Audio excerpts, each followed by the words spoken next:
Good morning, students. In the previous video, we learned about parameters within functions. You now understand how parameters are given to the functions, and you also have read 4 different types of arguments that are passed to the parameters. These 4 types of arguments are positional argument, keyword argument, default argument, and variable length argument. Students, in this video, which is actually an extension of whatever we read about parameters within function in the previous video, we will deal with few more given concepts of passing arguments to the parameters. So let us go to the Python script and try to understand these important concepts. So we are into Python shell and now we are moving to the script mode. Students, in the previous given video, you learned how to use the arguments, that is positional, keyword, default, and the variable length one at a time. But today what we'll do is we'll try to take a function which contains mixture of all these arguments. That is, in the parameter list, few of the parameters would take value by the help of positional argument being passed. Some of them would take help of keyword argument being passed. Some would use the default argument mode to work with. And we will see even the variable length together with these things. So let us start. Suppose we make a function. Let us say function fun1. Today what we would do is we will keep, say, first 2 given parameters and we'll do nothing. We'll only print those parameters. So we will write n is equal to n, comma, m is equal to m.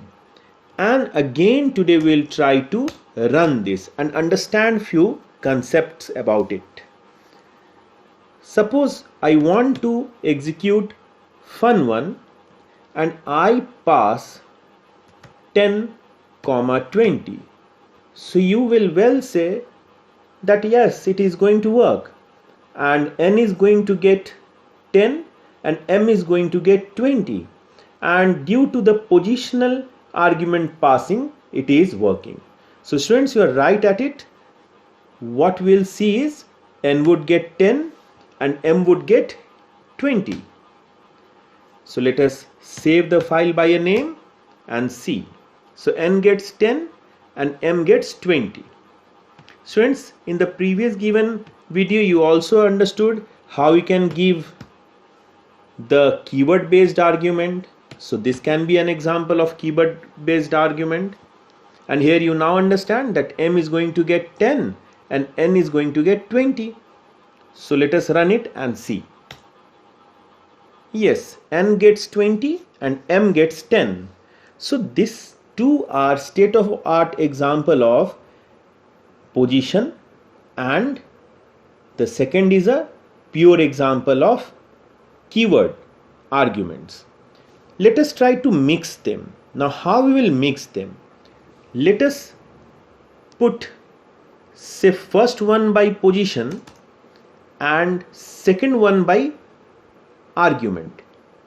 We'll see whether it works or not. So I want that n should get 10 and m should get 20. So we will see whether it works or not, and this is what we see. It works fine, n gets 10 and M gets 20. So you can even give mixture of positional as well as keyword argument.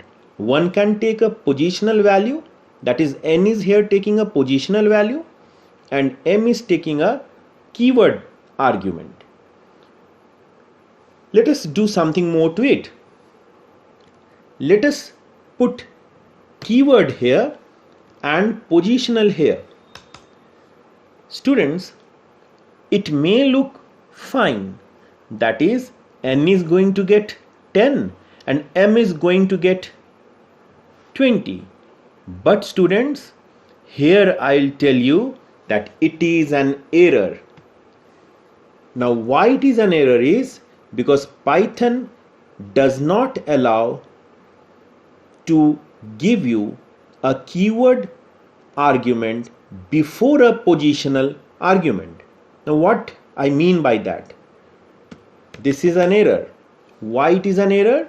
Because see, observe this given statement. Here we have used keyword argument before positional argument. See students, N is equal to 10 is a keyword argument and it has been used before positional argument. See, 20 is a positional argument. We are trying 20 to take M. That is, M should refer to 20. But this is an error in the eyes of Python interpreter. Python interpreter is very strict on it. Python interpreter actually says that it would allow positional parameter first and then the keyword parameters. That is, it is going to allow positional argument first and then keyword argument. Now, let us see what error it gives. See, it says non-keyword argument after keyword argument. That is, here you can already see that N is equal to 10 is a keyword argument and 20 is a positional argument, which is a non-keyword argument. So the error is that you have given a non-keyword argument after a keyword argument, which actually Python is complaining. So students, it is to be kept in mind that whenever you are giving arguments to call a function, you should always give positional parameters first and then you should give the keyword arguments. So again I am iterating, all the positional arguments should be given first and then the keyword arguments. If you don't want to give positional argument, then go for keyword arguments, no problem. So students, you understood what actually we need to say here and what we need to do. So our statement here would be always give positional argument before actual which argument? Keyword argument. So before actual keyword arguments. So keyword argument should be given always after positional. Why to write argument? We will write arguments. All the arguments which are positional should be prior to all the arguments that you are giving after keyword. Okay. So let us again increase this and study further. Let us take one more variable here, t. Now if I give here say a statement, let us add for it. I write t. Now I have to give how many given values? I have to give 3 values. What are the 3 values that I have to give? I have to give a value to n, I have to give a value to m, and then a value to t. Now we can well understand that I need to have a value here. And we are also understanding that there is an error even here because a keyword argument is prior to 2 positional argument. So let us make it correct. So I made it correct, and what I do is I run it out. So you see it works fine. Let us try something else. Let us write here t is equal to 90. Now here you see two positional arguments are before a keyword argument. We know n would get 10, m would get 20, and t is going to refer to 90. So this is even correct. Why? Because positional argument is being followed by keyword argument. As I run it, it is going to work for us. But let us do something else. We have one positional argument, then I say m should take 20, and after that again we have another positional argument. Do you think, student, it is correct? It is not, because again we are violating the rule. The rule says that positional argument and not one, all positional arguments should be before any keyword argument. But m is equal to 20 is then we have after m is equal to 20 argument 90, which is positional. So when you run this, it is going to give us error. So student, I think you have understood. The base rule is that positional arguments, whatever you want to give, should be given before keyword arguments. Okay, you don't want to give positional argument, you give all the keyword arguments, no problem. See here also you have error till now, because n is a keyword argument, m is a keyword argument, and then there is a positional. But we know positional should be first given, then the keyword argument. But if you keep t is equal to 90, then we don't have any positional. So all of them are keywords. That is fine. You have no problems in it, because as no positionals are given, the keyword has started our go. So keyword arguments n is equal to 10, m is equal to 20, and t is equal to 90, all are going to work for us. Let us see. Yes, all works for us. So I think, students, you have understood this. Let us study further. Let us now give a default argument. Students, can we give a default argument here and then keep a non-default afterwards? I think you understand that this is going to give an error. See, non-default argument follows default argument. In the previous video also we saw that. What did we see in the previous video? We saw in the previous video that whatever default arguments you want to give, it should be given from the rightmost. It is to be given from right to left. So you can give a default argument to the rightmost given parameter. So let us add this also in our list here. And we have p to be displayed also. Now, is this function going to work for us? Yes, it is going to work for us. How?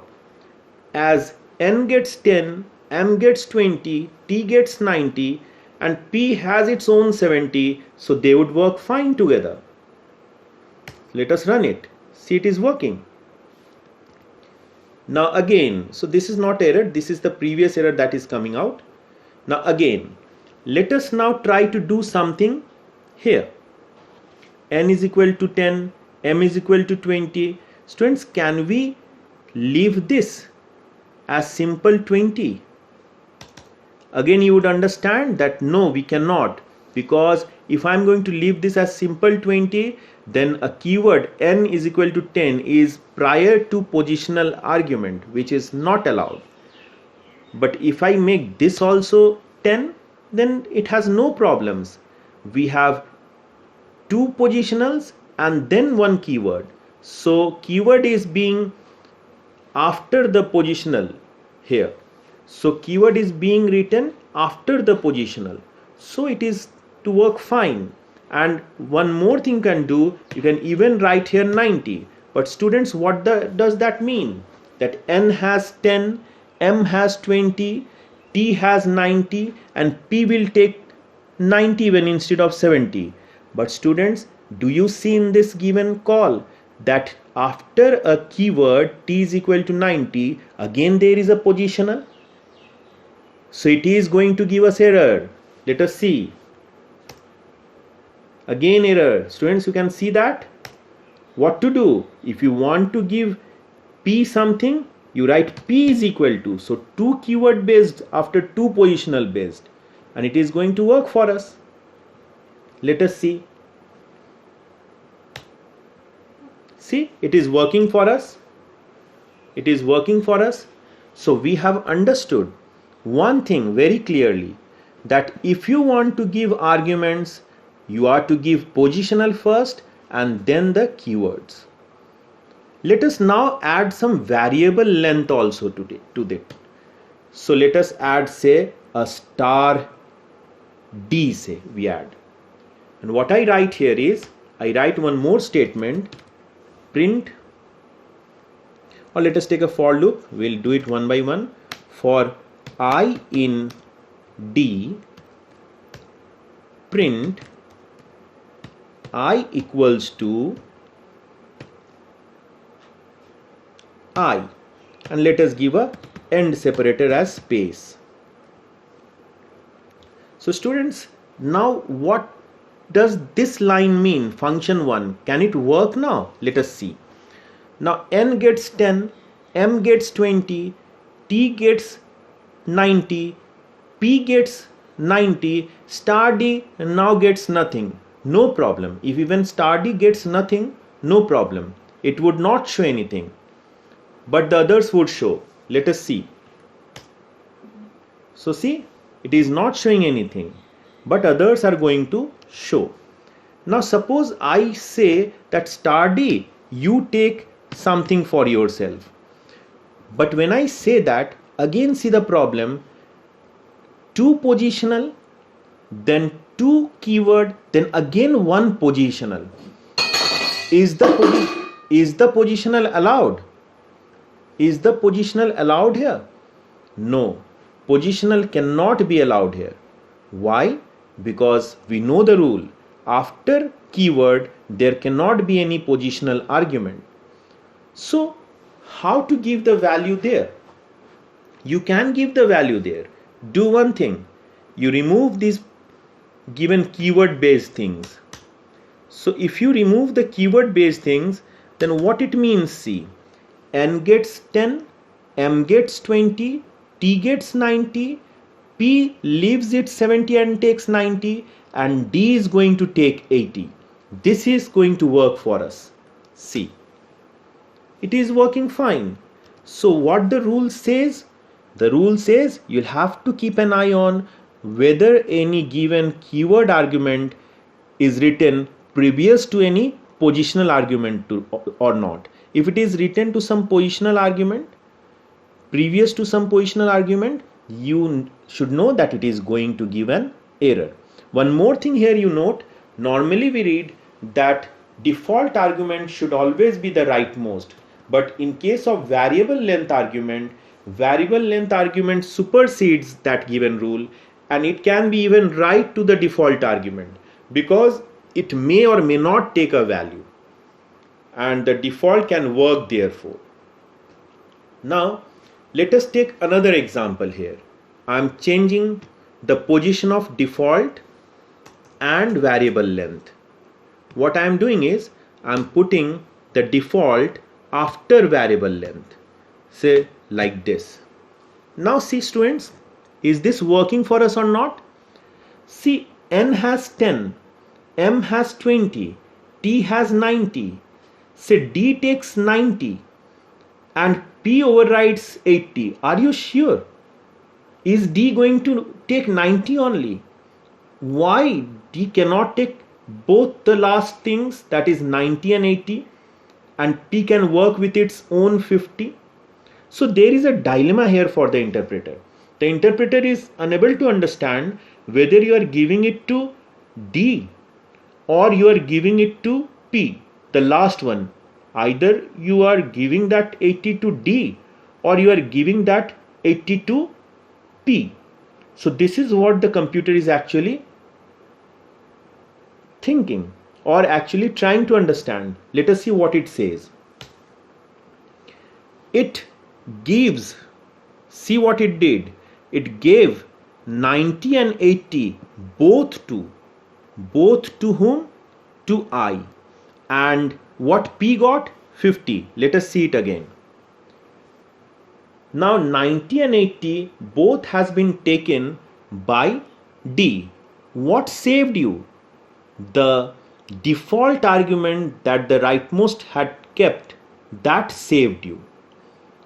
If you had not kept the default argument, then the computer would have been having a trouble.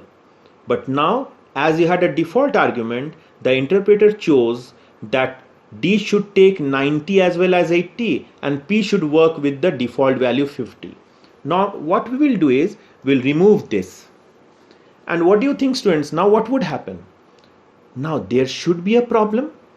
The problem is the computer is unable to understand now whether D would take only 90 and P is going to get 80, or D would take both the things and P would have nothing. So let us see what it says. It says that I don't understand that whether P has been given a value or not. I don't understand whether D is going to take 90 and 80 both, the last two values. The computer understands that D is going to take both 90 and 80 and nothing has been given to P. How to solve that problem? A very easy way we have. You give P is equal to 80.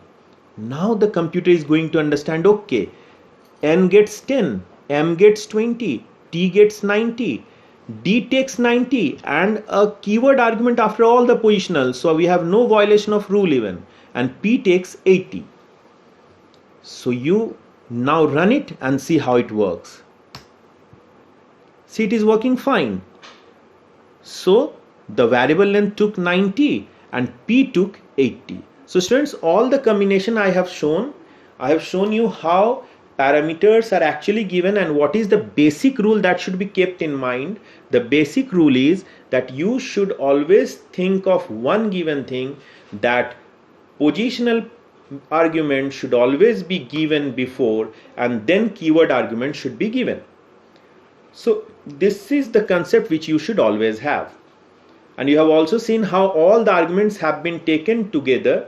That is, in one given function we have all sorts of argument. We have nothing short here. You can even understand that you cannot give here something like this. T is equal to 20 and M is equal to 90. Why? After that there is a positional also. So that cannot be done. If positional is there, then that has to be given a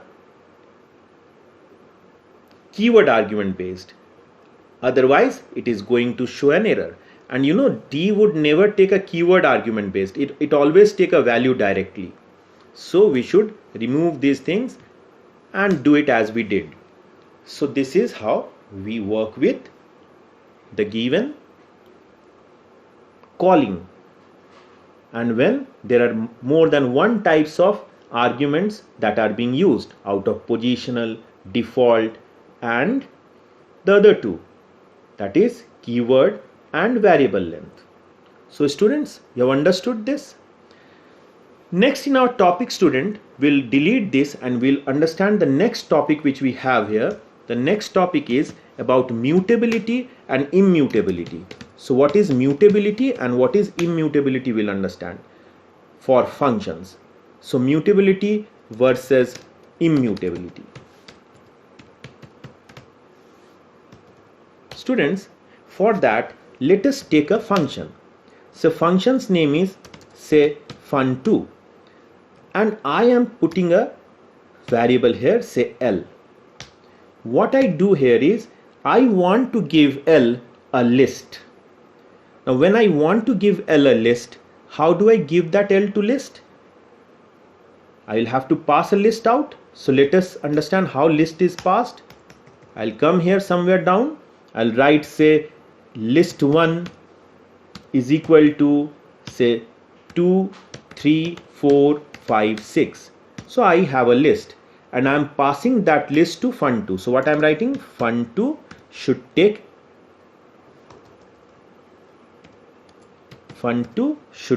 what? It should take list 1. So fun2 took list 1 and it is going to work.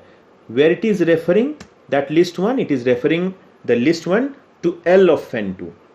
Now what I'll do is I'll do two changes there. I'll write else 0 should become 45 and maybe I append a value also. I say L dot append one value, say 42. So students, you can well understand what we did. Where did we do that? We took the values of list 1 into L, and I have changed the things of L. So what is the things that we have in L? So if you see, I am giving it as a comment. L should have now, instead of 245, then 3, then 4, then 5, then 6, and last value should be 42. That is what L has. I come back. I do nothing. I come back. I even don't print there. I come back. And I go and print what? I go and print list 1. Student, what do you think what would happen? What value is list 1 going to show? I'm sure you will be saying, sir, list 1 has nothing as a change. List 1 will show 2, 3, 4, 5, 6. But students, here where we are mistaken. This is what I wanted to say. Whenever you pass a mutable thing as an argument, see, list is mutable. That is, in place changes in list is possible. So whenever you send a mutable data structure as argument, whatever change that happens in the function, that is here fun2 function is working on the data that has been sent from list 1 to L, and L is changing that. Changing to what? L is changing that to a new list. That is the same list with some of the values new. So L0 gets 45, 3, 4, 5, 6 here is here, and append makes a new addition 42. This whole change is going to be reflected back, and as I say print list 1, it is going to print 45, 3, 4, 5, 6, 42. It is not going to print 2, 3, 4, 5, 6. Do you know, students, why that has happened? That has happened because we have passed a data structure which is mutable. Keep in mind, whenever we pass a data structure that is mutable, that data structure always reflect back the change that occurred with it in the function. So when I'm passing list 1 from calling to the called function through L, whatever change L has, that change is going to be reflected back in list 1. Let us see. See, it shows 45, 3, 4, 5, 6, 42. So whatever change L had, that is reflected back to list 1. Even if list 1, instead of list 1, I would have given, say, a dictionary. You know, dictionaries are also mutable. So if I take a dictionary with some values here, so I take a value here,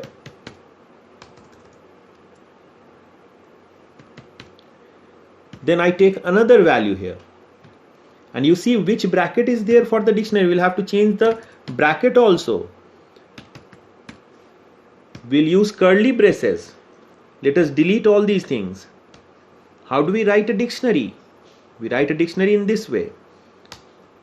Now, if I say D1 gives its value, not list 1, D1 gives the value to L.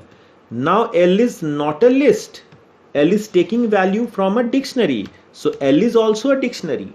So if L is dictionary and if I write L0 is equal to 45, what it is going to do? It is going to make a key value pair. Let us do it in a proper way. Let us say L dot update, and there we should write 1 colon, say Sunil. So if I write that, so I updated, I added a value.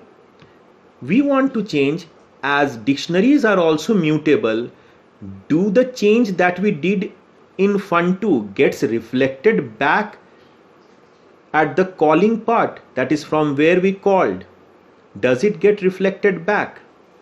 Let us see. If it gets reflected back, then 1 Sunil is also to be shown by D1. Let us see. Yes, it gets reflected back.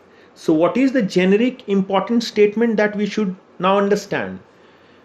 The statement is, whenever we are going to pass a mutable data structure to a function, whatever change that particular data structure has in the function, that is going to be reflected back at the calling part. I should go in a technical way. I should say that the changes shown by formal parameters are reflected back in the actual parameter. What is the formal parameter here? L. And what is the actual parameter? D1. So whatever change L shows is reflected back into D1. So whenever we change a mutable type, whatever change you do in the formal parameter gets reflected back in the actual parameter. Whereas if you take an immutable type, for example, I take a say tuple. Say I take a tuple. How do I write a tuple? So this is how I write a tuple. I'll write 2, 3, 4. You know tuple cannot have in place change. So suppose I have a tuple. I pass a tuple here. And I want to print whatever change happened in that tuple there. Now see, L is not at all a list or dictionary. It is a tuple. Now if I do a change in L, what change can I do? Can I say L3, you keep a value 90? Never. I cannot say that, because in place change cannot be done in tuples. So what can we do with the tuple? We can write a new given thing to the tuple altogether. So we are writing 4, 5, 6. Let us remove even 4 to understand. We write 7, 5, 6. So I changed. If I now want to see what T shows, students, T is not going to show the changes that happened with L. Why? Because lists and dictionaries were mutable, but tuples are immutable. So any change with the tuple is not going to be reflected back at the actual parameter. Let us see. See, it is showing the old values 2, 3, 4. It is not showing 7, 5, 6. So students have understood, whenever we are going to pass a mutable argument to the parameter, changes done by the formal parameter is going to be reflected back by the actual parameter. But when we actually pass a immutable argument, whatever changes happens to the formal parameter is not going to be reflected back at the actual parameter. Even if I had a simple integer, say I had an integer here, say I had 10, you know integers are immutable, and I said L is equal to L plus 40. So now L has 60, L has 50, we understand that. But T is not going to show 50. Why? Because integers are immutable. Let us see that. T is going to show 10. Same with strings. Same with floating values. Because all these are what? These are immutable. Only dictionaries for us and lists, they are mutable, and any changes in the formal parameter with a dictionary or a list is going to be reflected back in the actual parameter. So students, I think you have understood this. So the concepts on functions are over. Whenever we talk of parameters within functions, I have talked of all the things in due length and breadth. One thing you should understand, students, that this part is also known as top level segment.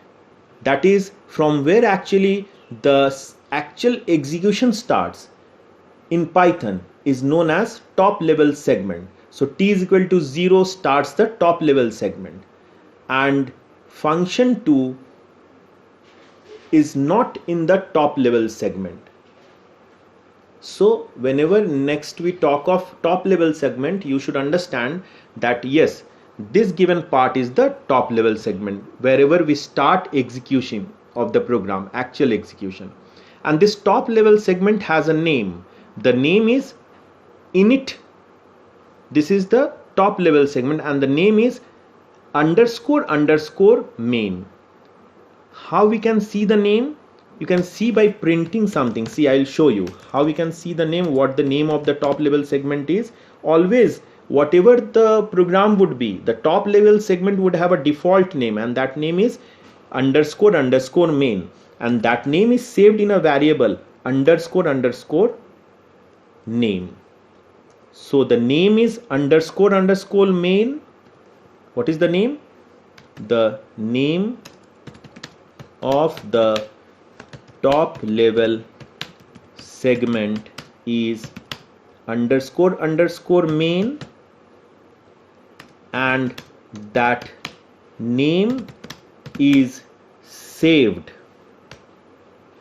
I should write it here,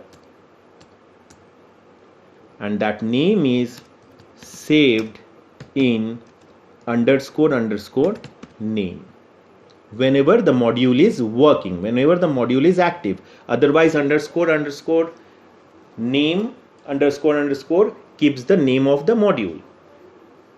So this is for your information. You should, if somebody asks, if your external asks what is underscore underscore main or what is top level segment, you should understand that underscore underscore name underscore underscore keeps the name of the top level segment. It is always underscore underscore main underscore underscore whenever a program is running.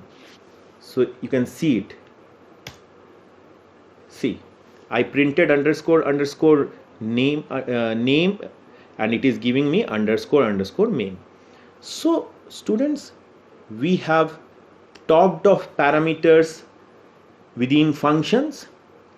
So we will stop here today, and in the next video we would have the animation of and the presentation of whatever we learned in the previous two videos. So please wait for the third video, because it is going to be very helpful and it is going to clarify all your doubts if you have any. So for today, thanks a lot and have a nice day ahead. Thank you.